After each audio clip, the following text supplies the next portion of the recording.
If you haven't seen part 1 of the new parts of Threadripper build, Symbiote, go and check those out. You can even watch the original build videos if you like.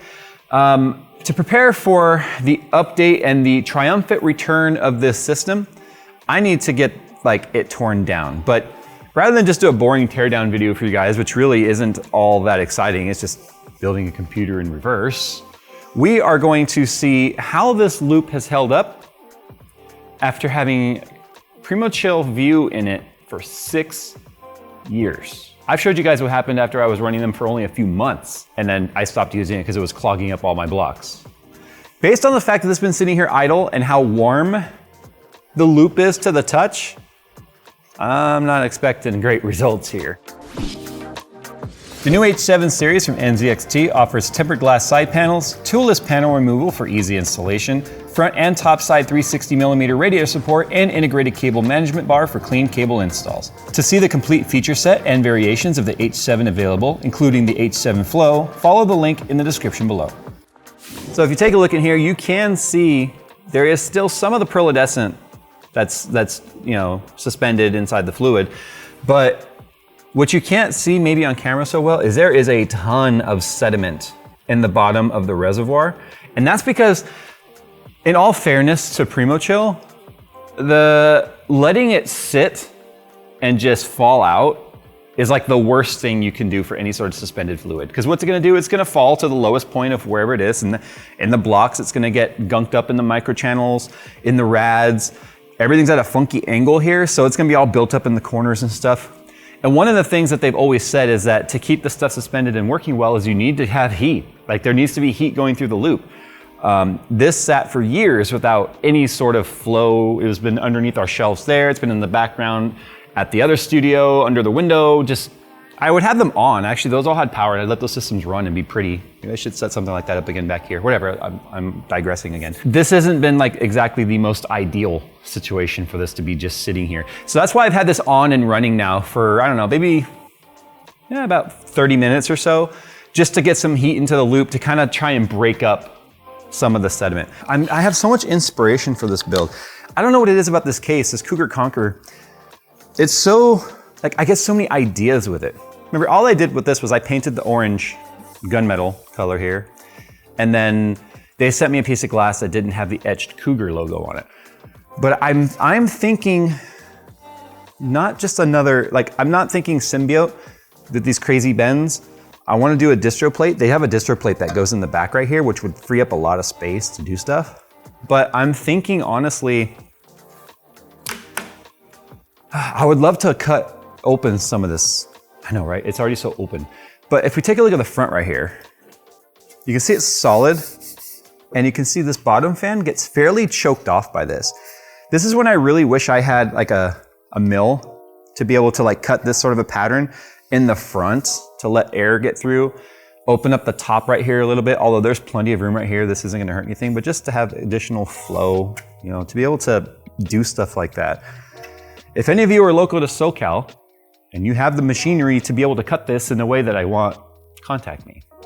But future plans, I would love to have a small machine shop in here to do this custom stuff, because I'm passionate about these types of mods. I have so many ideas in my head of things that I could do, but I don't have the tooling to do it.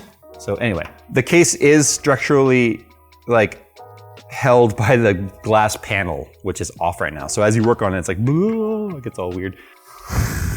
That's what's cool about these feet being on hinges, is look at that. I'm just trying to get the reservoir a little more upright. If you're ever wondering, at least with the Bits Power / Corsair type valves, if this is the flow and the handle is perpendicular, then it's blocked off. If it's parallel with the flow, then it's gonna flow and let the fluid out. So, Jesus, that's stuck. Jeez, and this is glass, by the way, so fortunately that should not have like stained or anything. I also make sure I use enough tubing to get it like well below the entire loop, because physics will draw fluid out of weird places to make that flow. Ew. See, you can see all the sediment. You see how it's all like stuck to the side of the glass right there, and then at the bottom of that tube? That's because, remember, the angle that it normally would sit at. So far, That's what's in the bottom of the bottle. Ew. It looks like when the toilet doesn't flush all the way. That's what it looks like. Look at the tip of this. Oh, that O-ring is stuck. The O-ring is... Ew. Ah! I mean, I had enough thermal paste. Look how brown it turned on the sides though, actually, because of where like airflow and dust could actually get into it. It's all brown right there. Ew, it's so thick. Not that anyone really runs SLI anymore, but if you keep the bridge on, it gives it some rigidity. And if you have parallel loop like this, you can just pull it out as like one big chungus. So yeah, we can take it out as one big chungus of a grab. Yeah, look at that. Remember when that was like the coolest thing you could put in a computer? Now it's just like the most overkill, underutilized thing you could ever do in your system. Well, I know I said I wasn't gonna do a full teardown, but I forgot just how much of this case and stuff you have to disassemble to be able to get to the things. Also too, I just had a traumatizing memory. This hard drive on the back, yeah, there's early dates how long ago I built this. You can't mount it or get it off without the motherboard being removed. Ask me how I figured that out. So anyway, it's practically fully torn down now. I just gotta get the reservoir out. Then the only thing left in there is the actual power supply brick, which I will be leaving in here because that's the only bottom ballast weight for this. Otherwise it's very tippy. And then the motherboard's in there, and then the Threadripper, I remember using an entire tube of thermal paste on that. But yeah, everything's apart now. And I do remember just using, did I use these holes or did I drill these holes? I don't remember actually, let's see. Because these are the mounts right here for the reservoir pump combo. Get on there. I do believe I drilled these holes. Oh yeah, that's a J drilled hole if I've ever seen one. It's not very clean. Little things that you would never even really consider having to do. Look at the way I had to route that USB 3.0 to get it to where it needed to go. Because of the fact that once I put in that EATX board, look, everywhere that was intended for cables to go got blocked off by it.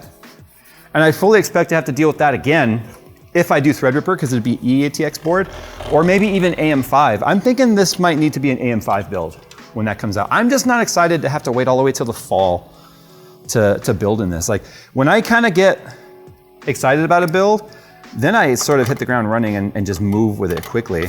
Yeah, I know, me building quickly, I know, just let the jokes flow. Do you guys know how hard it is to build a system like this and run a company and meet all the obligations of sponsors and other interested parties? Where is this going? Oh, there we go.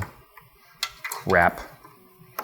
And also have a family. Yeah, and family. So the abrasiveness, that's the other thing I forgot to even mention about this fluid, is it is abrasive. It's very abrasive. So it's one of those things where if you have a clear block with nickel, you'll start to see that nickel wear away over time. I remember this now. Had to kind of jog some memory there. All right, let me clean up this table. Let me get it ready. We'll take a look inside the water-cooled parts and then we'll end this video with this thing torn down so much farther than I expected it to be. So this is the coolant. This is all the coolant from the loop, just about every drop of it. Look at all the stuff floating at the top. I'm not sure if this is just a combination of the stuff falling out mixing with oxidation. To be honest though, that could also be some remnants of O-ring, because when you put on the O-rings and stuff, sometimes they get a little sliced. It can happen, and then they work their way in there. But this is, one of the things too about the View, it would really suck if it busted open right now. One of the things that sucked about the View is if you shook it up, it gets all super foamy. See that? And that foam would stay around for a long time in your system. So what does it smell like? It smells fine.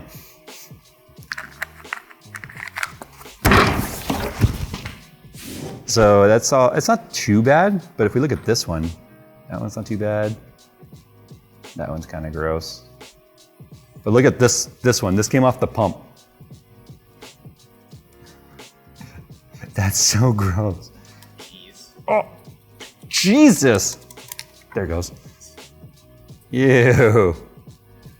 all these, like these are, I'm gonna actually hang on to these fittings because I would just throw these in the ultrasonic cleaner with alcohol and all of that will come off. It's like, I'm not too worried about that. And these are nice Primo Chill fittings because you can get them in just about any color you want now. Not many companies are offering as many colors as Primo Chill, so I wanna hang on to these if I decide to use them again as a spacey type theme. Not to be confused with Kevin Spacey. So we're gonna start with the CPU block. Again, see how it's a bigger base plate than the top? This was how they tried to deal with Threadripper. It didn't end up working out long run. But because it's solid acetal, we cannot see inside. So, is that the right size? It is. Oh, there we go. Oh, it's like when you wipe and the toilet paper tears. I knew exactly where you were going.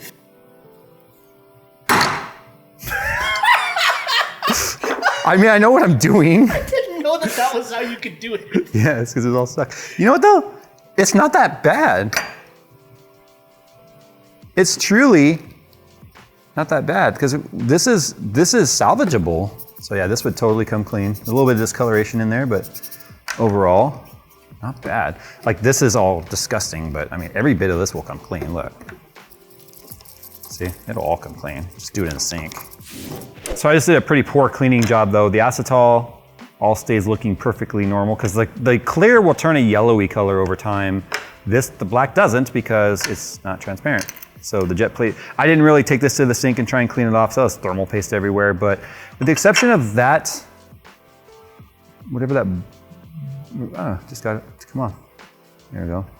Whatever that booger was, it's gone now. It took a little bit of the nickel with it, so a little copper circle there. However, this would come clean.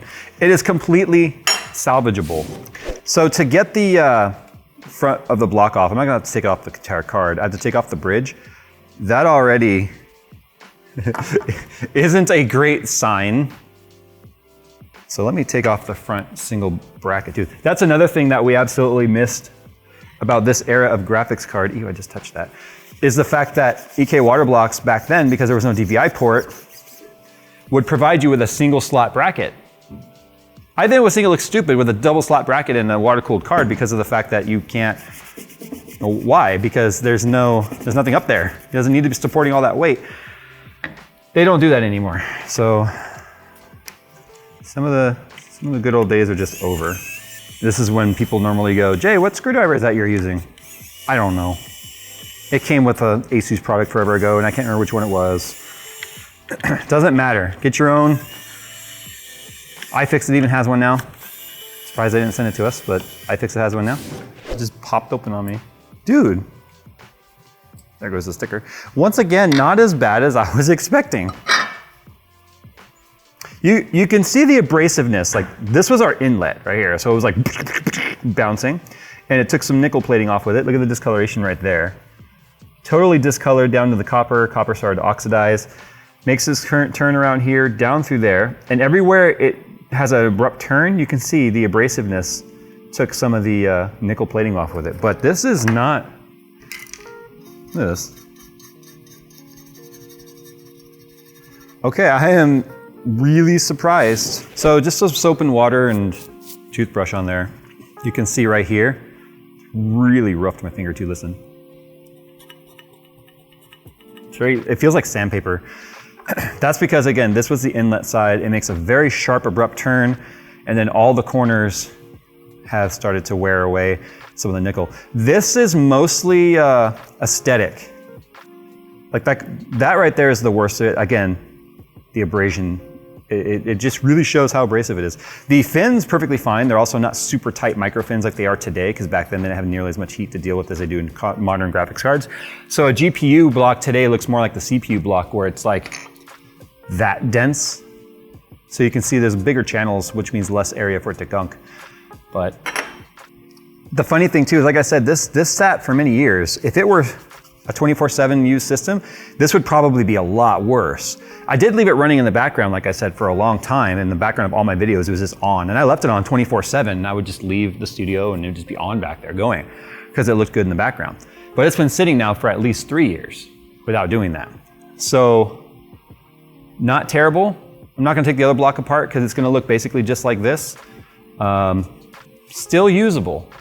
Like this would be a little bit concerning in that it could just add some, bare copper does oxidize faster obviously than plated copper. So that could potentially cause some contamination in your loop, which if I get all this out of the way, the abrasiveness, if anything, kind of helped the radiators. So if you take a look down inside there, it's just bare copper, which is what these rads are, and it doesn't look bad. It's not tarnished, it's not green, it's not oxidized. These radiators are actually a lot cleaner than I expected them to be, really. So in the 240 rad, you can see a little bit of that tarnishing / oxidation built up in the radiator. But this is the kind of stuff that just a good radiator cleaning with proper cleaning agent that you can get from some of the water cooling companies could help break that loose and get it out. But again, completely salvageable parts that do not need to be gotten rid of. So this pump actually just uses the regular old D5 locking ring. Okay, let's take a look inside the pump. The pump is, let me get that off. Okay, the pump is the part that's normally most concerning. O-ring, a little dirty, not dried out, perfectly lubricated.